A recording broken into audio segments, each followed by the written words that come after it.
Welcome to the Second Press podcast, a wine-ish podcast hosted by Brad Horn and Dan Kirby.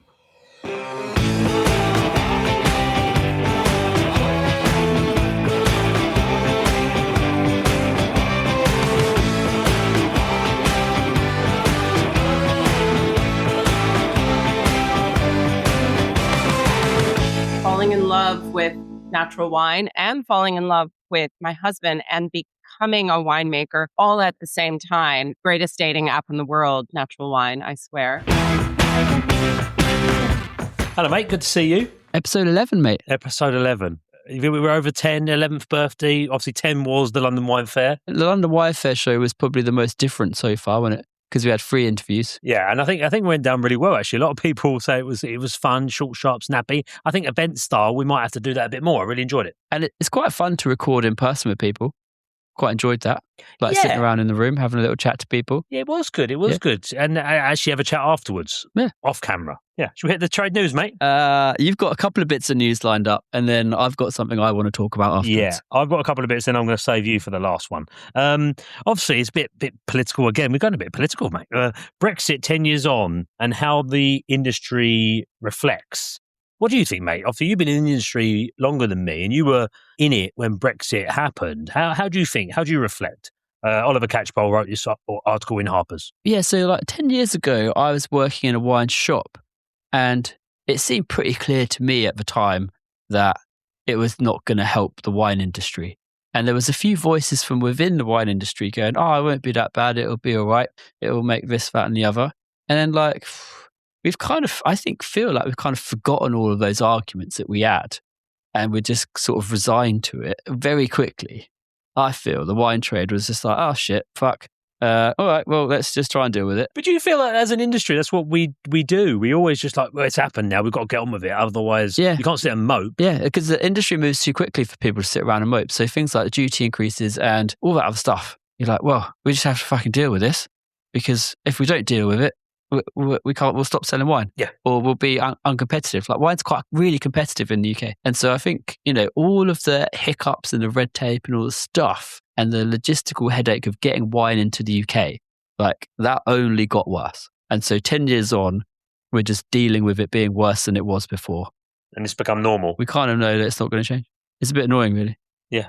All right, next one. The drinks business. Let's move on from Brexit. Yeah, let's move on, please. The drinks business. Arabella Melham writes, Gonzales Bias have sold part of their historic bottle library to Christie's. So I spent a bit of time working for an auction biz, and it's always amazing when you see these companies like sell a huge amount of amazing old wine. It's like, what were they doing with it anyway? Yeah. It's my question. And they've got warehouses full of amazing old wine. They're like, oh shit, time to sell it. It's like, well, you could have sold it yourself 10 years ago. But I think it'll be a pretty incredible pickup, because GB have it's all the old sherry houses, isn't it? So it's some like amazing old cool stuff. Yeah, well, that's what the Tim Tiptree MW for Christie's has said. It's a unique opportunity to acquire Vinous gems. Vinous gems. Vinous gems. Yeah, okay. Is the quote. Yeah. Have we got a list? Can we look it up? Is in the article? Does it say what it was? He's got the Tio Pepe and Rama, the whole, like everyone that going back. Amazing. He's got a Vina Almarios, 1911. They've got 1846. Amazing. 1886 wines. Like amazing. Just wines you're, as a collector, obviously, occasionally I get to try some old wines, and so do you, but these are proper gems. Stuff that should have been drunk ages ago, but would be unbelievable to drink now. It's like history, isn't it? It's history in a bottle. Cool. Well, we'll watch out for the auction. We'll have a look. Are you going to put a few quid in, see if you can win a bottle of 1901 PX or something? I'd love to, but Chelsea might have a go at me. Chelsea being my wife. Yeah, okay. Yeah, that'll be that one. I'm going to let you start with this one, mate. This is a news article you spoke to me about today. I was amazed. I spoke to you about this today. I said, we've got to cover this. And you were like, what is that? And I said, Stephen Bartlett. And you were like, don't know what you're talking about. So have you watched it since? I've watched everything, mate. I am in the know. You're in the know now. So Stephen Bartlett and the 3 glasses of wine. Ruined 3 days of his life. I'm sorry. I don't swear a lot. Sounds like a wanker. I'm sorry. He podcasted worse. He podcasted worse. He said he didn't go down the gym. That's just being lazy, mate. get off your backside and go to the gym. I'm sorry, like the guy, he's just trying to say, Yeah. oh, my watch is saying this. I totally get it that if you drink too much, you do feel a bit ropey. You probably sleep a bit worse. You're probably dehydrated, mate. Have a pint of water before you go to bed and you'll be fine. Like, I want to shout out to Greg James and Fern Cotton for actually calling him out. Like other celebrities saying, mate, be quiet. Like, you haven't drunk for ages. You've had 3 glasses of wine. Yeah. How big were these wine glasses? Did you technically have a bottle of wine, mate, when you probably shouldn't have on a Thursday night? Come on. Yeah. Like, 3 please. large glasses is a bottle. Here's a bottle, mate. So technically, you shouldn't be drinking a bottle. You're binge drinking. Sorry. I don't rant a lot, but I'm going to rant for this. I love this. There's been a lot of buzz on social about this, but the sort of over-optimization of yourself is just nonsense. But societies have been built on having a drink and socializing. Yeah. Drinking too much, yes, totally get it. But you haven't got to go to the nth degree that, oh my God, I can't have 1 glass of wine because it's going to ruin 3 days of my life. Ridiculous. Utterly ridiculous. And so I think the internet backlash has been correct. Everyone's got on the bandwagon and said the guy's a knob. The internet has worked. For a change. Yes, for a change. But I think what it also does, Brad, is it leads brilliantly into this week's guest, because this week's guest is Rachel Signer, and she's written a book on natural wine. And so her philosophy is all about lovely natural wine and kind of that anti-optimization message of just enjoy nice things, come to sort of low involvement, low intervention wines, and just live a peaceful, lovely life in Italy. So I think that's quite a nice segue in the end. Brilliant, mate. And it gets me from shouting. Yeah, it stops you shouting. Here we go.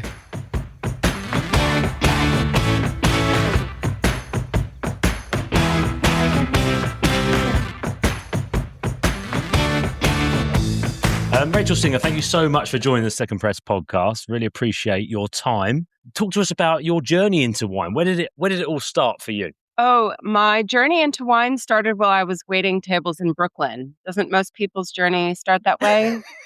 Most people start in either wine shops or restaurants. Yeah. It led very quickly to a wine shop. There you go.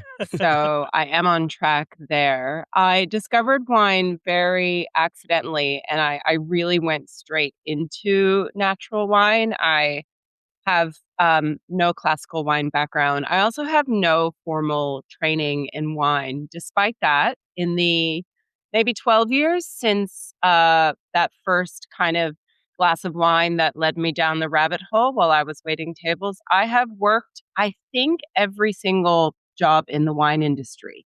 That is the best way to do it. I totally agree with that, because that's the way I got into it.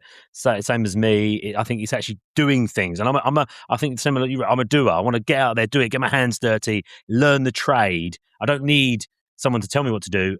Let me do it, and I'll learn it, and I'll be great at it, or as good as I can be. I think that's a really great way to do wine. You can learn on the job. You'll get paid something. It might be minimum wage. But you'll learn very quickly if you are selling wine, because your job depends on you learning the wine very quickly. Yeah. And it's a unique field because all you really have to do is open up the bottle and taste. And that counts as learning. Yeah. Rach, can you remember that first epiphany wine that got you in, hooked you in? Yeah, I know exactly what it was. Yeah. It was a Gamay from a producer in the Loire Valley. He's a very particular, interesting producer called Olivier Cousin. And the wines are really rustic and beautiful, very personal, very small batch. But he was quite famous at the time because he was involved in this years-long legal procedure with the Loire Valley appellation that he was in, where they had prohibited him from writing the grape varieties on his label due to it being Vin de France as opposed to the appellation. And he had sort of done it anyway in a slightly tricky way. The French love to play with words on their wine labels. And then I think the fine they were asking him was like 40,000 euro or something like that. They were threatening jail time, and he was Oh my God. proceeding with a lot of theatricals. I think he was showing up outside the courthouse with barrels of wine and pouring his wine for people. But I loved that when I learned the story behind it, behind this beautiful, earthy gamay, because for me, it was the message that wine is political in the same way that food is political. People are taking a stand about farming and about the meaning of place. And I was just hooked. Love it. And I love that he stood outside the courthouse with his wine and said, have some, it's great. You try it, enjoy it. Shouldn't get fined for it. Doesn't matter what it's called. Doesn't matter. I think that was the idea. And it's, again, with wine, the proof is always in the pudding. Someone can sell you any kind of marketing that they want, but ultimately when you taste something, the wine really speaks. Obviously, got this. You moved from obviously New York to Paris, Adelaide, Italy. Like you said, you've been around the wine world. You've actually been around the wine world too. So how did this happen? I know a little bit. I think that it's fair to say that I have taken a very long route to finding what I hope will be my forever home.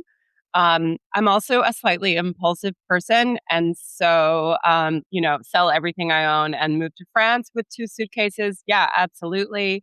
And then fall in love with a winemaker and move to Australia and start making wine, raise a child. Yeah, absolutely. Very little forethought, very little advanced thinking. And I'm trying to be less impulsive. Trying. As a parent, you have to try and be that sometimes. Yes. I agree. Yes, it does change you in that way. Yeah. Obviously, I'm going to talk about your previous book before we talk about the new book itself. You had me at pinet. So obviously, you love natural wine and that style of wine. The first book. So what was the epiphany moment? What was the light bulb moment? I've got to write a book about this. I started writing it while I was in New York, while I was falling down this rabbit hole. I'd worked at the restaurant and I'd worked next at like what you might call a destination wine shop. And I was just surrounded by so much knowledge and it was really, really exciting. And I also felt like I was going through this personal transformation where I think that wine was really grounding me and really making me into, I would say, the kind of person I am, or maybe I'm still becoming now, where I was becoming incredibly conscious of how things are made, the origin of things. I was starting to shop at the farmer's market. I was becoming someone also who understood food and wine as pleasure and everyday pleasure for the first time. I grew up slightly too middle class to be having wine and having organic, nice food all the time, with the exception of my mother's wonderful backyard garden. And so it was this new world for me, and I wanted to document that transformation. So the first chapters of the book were written like 6 years before it was published. And actually, you were writing as you were falling in love. Did you think the book sort of evolved as you learned more and fell down that rabbit hole? Oh, yeah. It was so weird to be in it as I was writing it, and totally. And falling in love with natural wine and falling in love with my husband and becoming a winemaker all at the same time. And so the book has kind of these like parallel arcs of me discovering natural wine. There's a chapter where I traveled to the Republic of Georgia, which is also where I met my husband, as one does. Greatest dating app in the world, natural wine, I swear. And so the story is, I've actually had people write to me and say that they don't drink wine and that they loved the book because it's also about following your dream, like the craziest dream that you could have that everybody tells you not to follow, what it's like to actually just give into that. And that sounds like it, because obviously this was a journey of time. So actually your life's changing, you're changing as a person. I think sometimes these books are written in like 6 weeks or something like that. It's bang, that's it. It's just fragmented in that. But over this journey, you're changing, you're evolving. And I love that. And actually people coming to you and say, I love the book and I don't really drink wine. Yes, absolutely. And I even wish that I had been able to write a little bit more about the transformation that continued to happen as I kept making wine, because the book sort of ends when I've had my first experiment with winemaking. Okay. And the first experiment is very exciting and romantic and adrenaline filled. And then the second year and then the third year, you start to embrace, let's say, more realistic aspects of winemaking, which are the year-round work, the physical aspects of farming, the physical aspects of making wine, maybe like, difficult moments in like a business sense, or in a creative sense, all of the above. Oh, a cease and desist. That was fun. There's all these things that happen, and you become, this changed person as well in that sense. So I haven't really been able to put that into a book, but I talk about that on Substack. Um, I'm going to go back to Substack because we love Substack too. But I want to ask you about this. Obviously, with natural wine, you've alluded to the draw for you of natural wine. But I want to ask why a lot of people need to learn to love natural wine. For me, it's like the Marmite of wine. You either love it or hate it. And some people do hate it, and that's their prerogative, or you absolutely love it. Why do you think people need to learn to love it? Is it because those stories and getting involved and really digging deeper? Or what's your thoughts? I don't. I don't think people need to learn to love it. I think it's either for you or it's not, and I think that's absolutely okay. I'm personally really comfortable with the idea that some people drink an unsulfured, unfiltered wine and they go, no, thank you, because I don't think it's my position to sort of proselytize, and there's plenty of room for all the range of opinions. I will say, for people who would like to enjoy natural wine because they appreciate the ethos, that there are many producers making classically styled wines with the natural approach. And I think that it has a lot to do with what grape varieties you're working with. So someone making wine in Bordeaux, with Cabernet Sauvignon and Merlot, which are like highly tannic, more full-bodied varieties, or similarly, I think in Tuscany, where they work with Sangiovese, or if they do white, Trebbiano Malvasia. These are more structured wines, and you can make them without any additives. Also, they enjoy longer aging, generally speaking, before release. And so the result can be a natural wine that is already more classical in profile. Same with some wines from the Languedoc. So I think people can be surprised by certain approaches. Absolutely. So, Rachel, do you think people come to natural wine in that case with like philosophy first, or natural wine as a sort of taste profile style first? There's a lot of ways to come to it. I have a friend in California. He's actually our importer, Brett. His business is called Soil Expedition. And he uses a phrase I really like, which is he talks about the purity of flavor. And I think that at a certain point, when you have a natural wine, you experience that purity of flavor. And it's just really exciting. Even if you don't necessarily know the ethos and you don't know that the winemaker applied biodynamic treatments, etc. It's striking how incredibly pure and exciting a natural wine can be to any palate, I think. Yeah, I love that approach. Yeah, absolutely. I want to dive into your winemaking as well, because obviously you wait in tables in New York and then you become a winemaker. It took a while, but how did that journey happen? And where'd you make wine? Where have you made wine?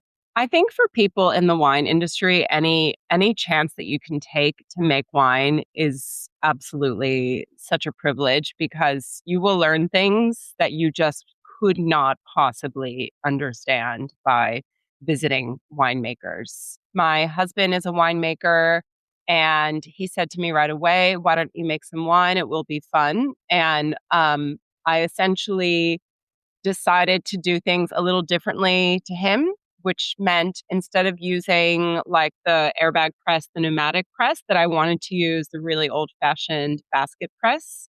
I ended up making wine without really any machines. Yeah, it was very physical. It was a lot of fun. Just get stuck in. Yeah, feet and hands were jumping on the grapes. But I loved it because it was like as satisfying as cooking. It was even as satisfying as like painting. Like Yeah. really, really visceral, lots of like smells and textures and fun. I always had a friend in there with me, music playing, a couple of beers open. And it was a great adventure.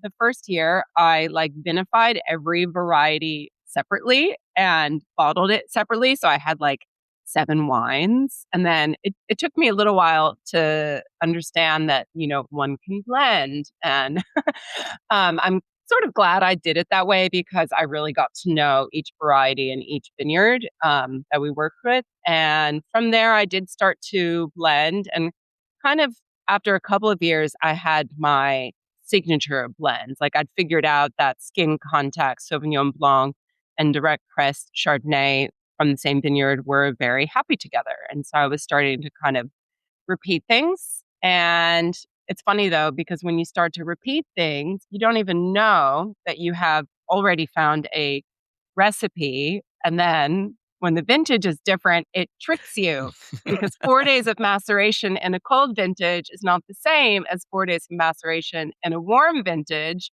It's a lesson in humility every single time. And you don't even realize that you're making mistakes and you're not listening to the vintage because you've got so much going on. I was also a new mother amidst all of this. But I'm so grateful for all of the lessons and all of the experience. And most of the wines turned out really, really well. I think that's one of the fun learning curves is winemaking. So I'm based at a winery and do the vineyard tours. And we get customers come around all the time.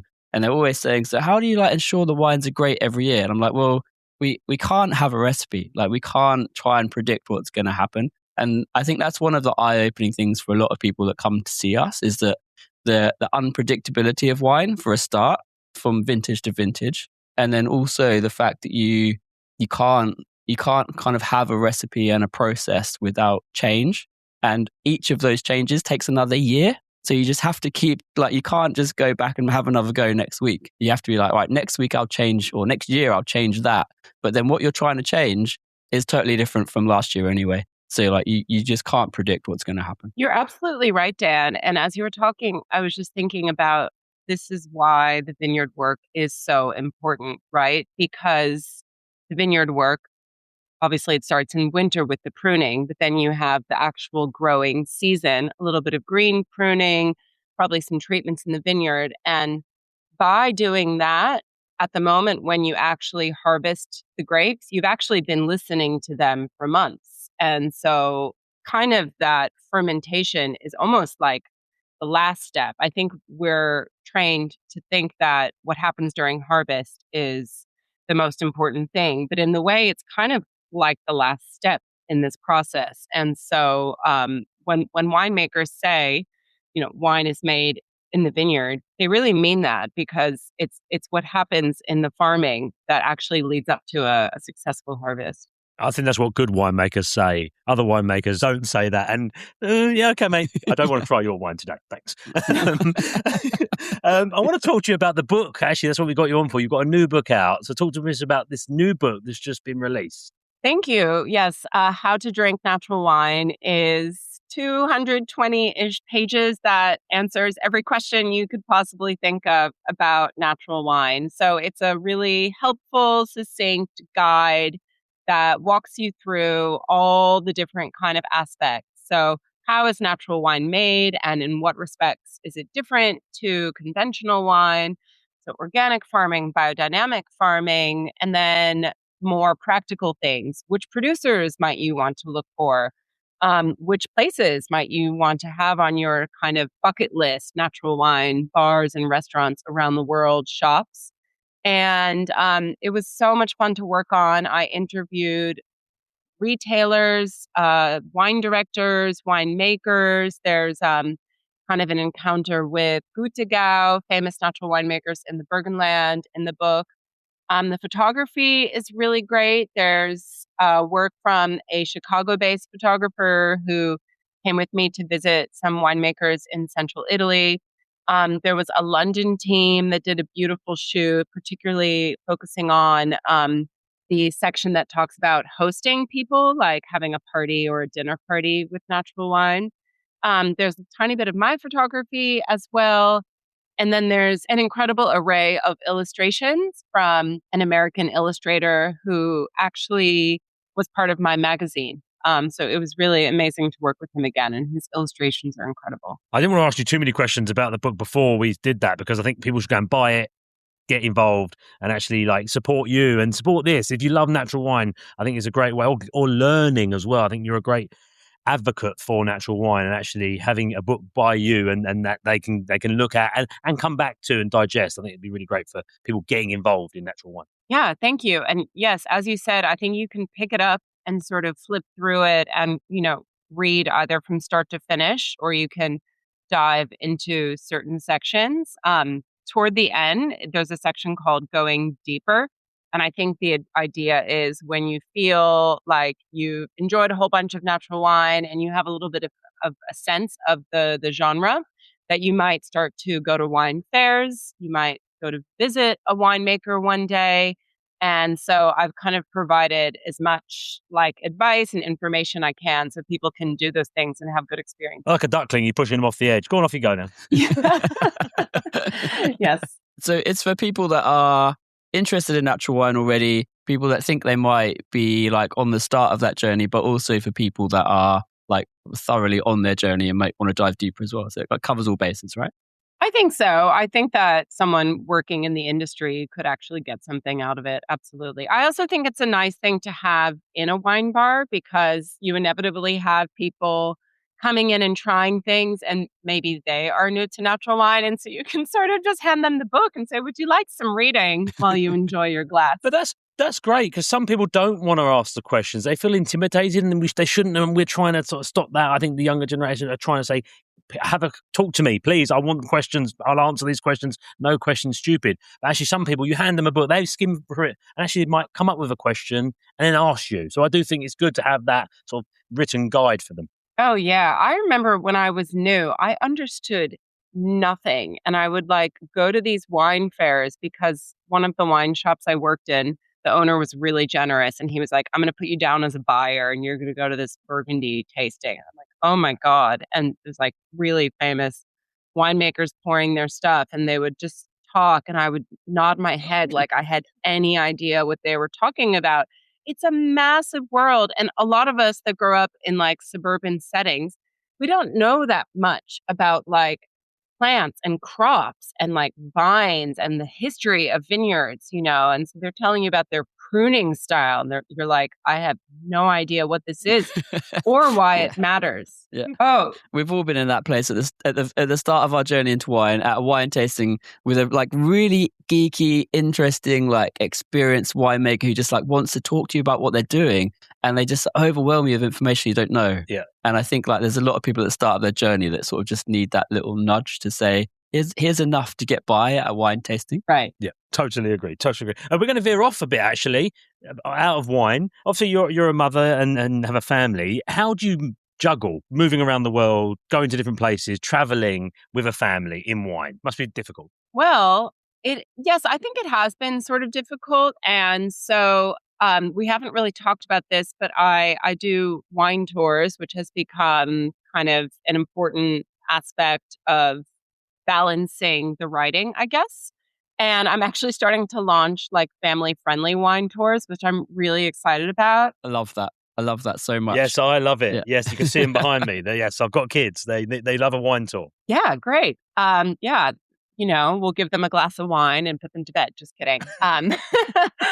No, we'll. I think the idea is that I do my wine tours in Italy, and I think that so much of Italian daily life is really kid-friendly and family-friendly. A lot of these wineries you go to, there's a cute dog, there's chickens, there's space to run around, there's wildflowers, and it's I think that it should work to have kids around. So, and I've now done these tours since 2019, so I feel experienced enough that I can bring families into the equation.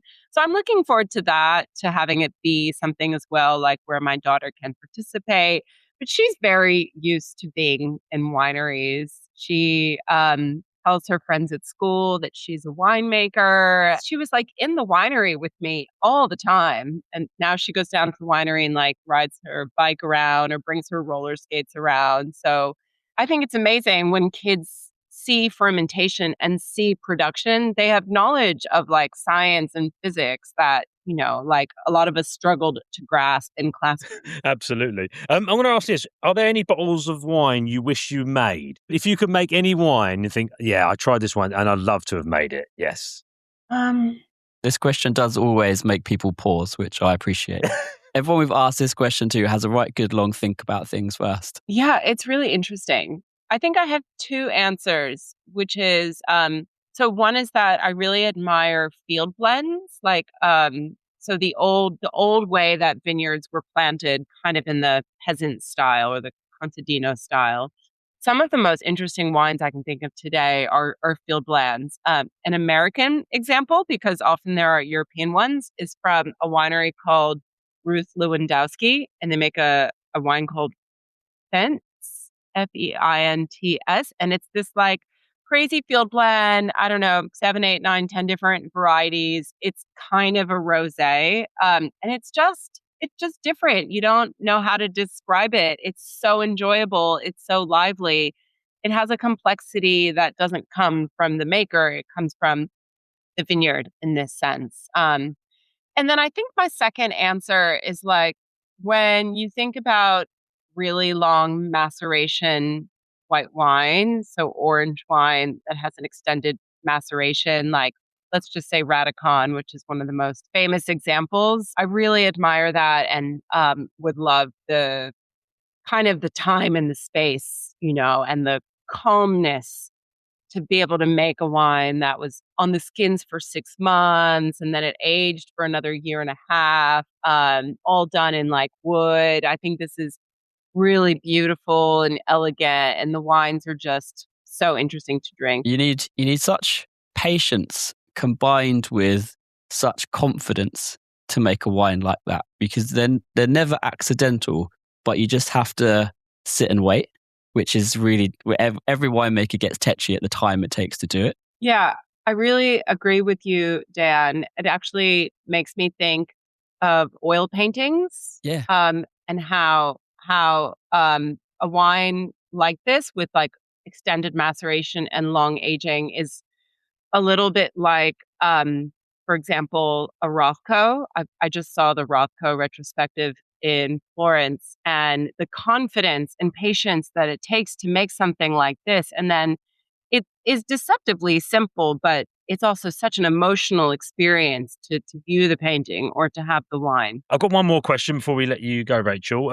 Outside of wine, what are your passions? What do you get up to when you're not thinking about wine or writing about wine or traveling for wine? I love movement. And so I'm kind of doing a mixture of like yoga, Tai Chi, and dance. Whatever is sort of available and whatever I have time for. I'm always just looking to find communities that are based around movement. The other thing is ceramics. I do handmade ceramics. It's also something I do with my daughter, and we love using the things that we've made, little plates and cups and bowls, trinket trays, a lot of trinket trays. So I'm very interested in the world of ceramics, and actually I would kind of like to deepen that and like do it a little bit more seriously. Love that. Thank you so much for your time, Rachel. It's been really great to get to know you, actually. I've loved the conversation, and hopefully we can get to Italy with my kids and they can run around chasing chickens and come and try some wine. Oh, yeah, that would be great, Brad. Thanks to you and thanks to Dan. I've really enjoyed this as well. And yes, it would be wonderful to share a bottle of wine one day. Awesome. Thanks so much. Dan, that was a really good interview and a good segue from the news. I went off on one a bit in the news, so thank you so much to Rachel. Thank you so much to Rachel. Her book is available, so I'm going to grab a copy, but it should be available from all of the good independent bookshops and some of the bad ones as well, right? Well done. The links will be in all the show notes. You'll find the links. They're around somewhere. What have you been up to, mate? So, well, my voice is back. It is. I've enjoyed that. That's good. We went to the picpoul de pinet tasting. We did indeed. And you judged the oyster competition, mate? I did judge the oyster competition, which was really fun. Who won? It was good. France won. Bert wasn't very happy with me. No, he wasn't. Might call me a name that I don't really like, but I'm joking. He gave you a good look. A good Norfolk stare down. I felt it. I'm going to try and get up to Bert's restaurant though in a couple of weeks. I would love to as well. And he did invite me afterwards as well, guys. He saw there was reasoning nice. behind it. That was really good, actually. And I've had a few good wines, mate. Go on then. I had a 1978 Jaboulet Cornas Magnum. Blimey. Where'd you get? Did you buy that at auction? Yeah, I didn't buy it at auction. Someone bought it out of their cellar, and I got to try it, and it was outstanding. Oh. I think they said they bought it for £3 or £4 when they bought it. As if. Because it was like, they bought it from back then, and it's probably worth like £500 now. Back in the day. And they've had it in their house ever since. Yeah. Amazing. Yeah. I love that when someone pulls out an old bottle. That was a Noble Rot as well, which is also quite nice. Ah, beautiful. Yeah. Yeah, good stuff. We like Noble Rot. We do. Josh from Noble Rot was at the Picpoul thing as well, wasn't he? There was. I'm not going to give us a bit of a kudos, but I think coming on the pod might have helped Alexandra. Was it us, mate? He Was happy with us. I'm very jealous that Brad got a Picpoul chore jacket. And Dan didn't, guys. I've got like 5 chore jackets, mate. Got loads in different colours. We could have a trade. That navy blue one was lovely. And you haven't got a navy blue one. You've got a nice Picpoul. Well, maybe we should do that. We should like trade it off every 3 months. You have it, I have it, sort of thing. Yeah. We'll have to coordinate who's wearing the jacket. Yes. Before I let you go, a couple of things as well. A couple of bit of housekeeping. Here we go. Yeah. Jamie Goode is on Substack. He's joined us. Come on, Jamie. He's joined us on the Substack. The good thing is, right, I think Substack, like the notes bit of Substack, getting better. It's getting a bit more like, should I say, like wine Twitter was a bit. There's been a few people having a bit of chat on there recently. I've been on there. All of our Substack stuff is on there. It's a new place to be. I do think it might be the new wine Twitter. I think you might be right. I love that analogy, man. I think get over to Substack, guys. It's a fun community. It's there's some good comments and some chat. It's good. It's good. What wine Twitter used to be. I'm enjoying it at the moment. Yeah. And I think that's kind of why we kind of picked Substack for the pod, because you've got all that engagement on there as well as it hosting the pod. And so it's like a platform for long form as well as like little snarky comments. Yeah. And we've also had a comment about the show as well on there. Yes. Thank you, John Cellar. He's wrote, great episode, folks. It was nice to meet you, Brad, but he said he missed you twice. What were you up to? Well, we were probably poking about at the wine fair, weren't we? Yeah, that's what I mean. I was off tasting other people's wines. I was supposed to be behind the counter, wasn't I? And he was a binger. And he had a photo. I had a photo with John. He wanted a photo with me. I'm sorry, mate. I was supposed to be behind the Flint podium, but I was just wandering about a lot of the time. My job is brand ambassador, mate. I don't have to stand in a single place to do it, yeah? I was ambassading all over the place. No, you were definitely ambassading all over the place. Mate, that was a great episode. It's been really fun this week. I'm going to go and lie down after the news. And we got a week off next week from recording. There'll still be an episode, but we don't have to record anything next week. No, we're having a week off from recording, but don't worry, guys. Episodes will come every 2 weeks. We are not letting you down. Our bingers, we are there for you. It's all about consistency. See you soon. See you later.